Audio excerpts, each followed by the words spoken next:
మన స్వతంత్ర దినోత్సవ వేడుకల సంబరం జరుపుకోవడం ఇష్టం లేని పాకిస్తాన్ దుర్మార్గులు చేసినటువంటి ప్రయత్నం కాశ్మీర్లో దాడి, ఒక సైనిక కమాండర్ చనిపోవడం అన్నటువంటి చూసాం. అలాంటిదే దేశంలో వివిధ చోట్ల ట్రై చేశారు. అందులో అస్సాం అయితే వరుస బాంబు పేలుళ్ళు సృష్టించడానికి ట్రై చేశారు.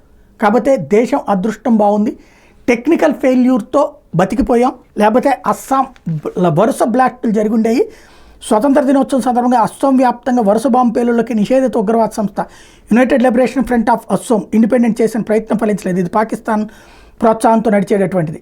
24 చోట్ల బాంబులను అమర్చినట్టు ఉల్ఫా ఐ గురువారం చేసిన ప్రకటన కలకలం రేపింది.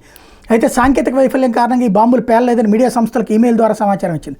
గురువారం ఉదయం 6 గంటల నుంచి మధ్యాహ్నం వరకు ఈ బాంబు పేలుడు జరగాల్సి ఉందని పేర్కొంది.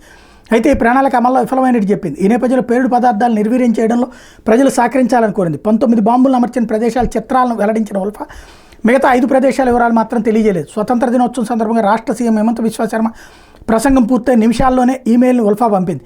బాంబులు అమర్చినట్టు ప్రకటించడంతో భద్రతా బలగాలు అప్రమత్తమైనవి. ఆ ప్రదేశాల్లో తనిఖీల కోసం బాంబు డిస్పోజబుల్ స్క్వాడ్, ఆర్మీ సహా ఇతర కేంద్ర భద్రతా బలగాలను పంపారు. 8 ప్రదేశాల్లో బాంబు లాంటి పదార్థాలు వెలికి తీసినట్టు అధికారులు చెప్పారు. స్వతంత్ర దినోత్సవం సందర్భంగా రాష్ట్ర వ్యాప్తంగా హై అలర్ట్ ప్రకటించారు. అయితే బాంబులు ఏర్పాటు చేసిన ఉల్ఫా అయినే స్వయంగా సమాచారం ఇచ్చే వరకు ఇంటెలిజెన్స్ విభాగానికి ఎలాంటి ఉప్పు అందకపోవడం ఇక్కడ చర్చనీయాంశమైంది.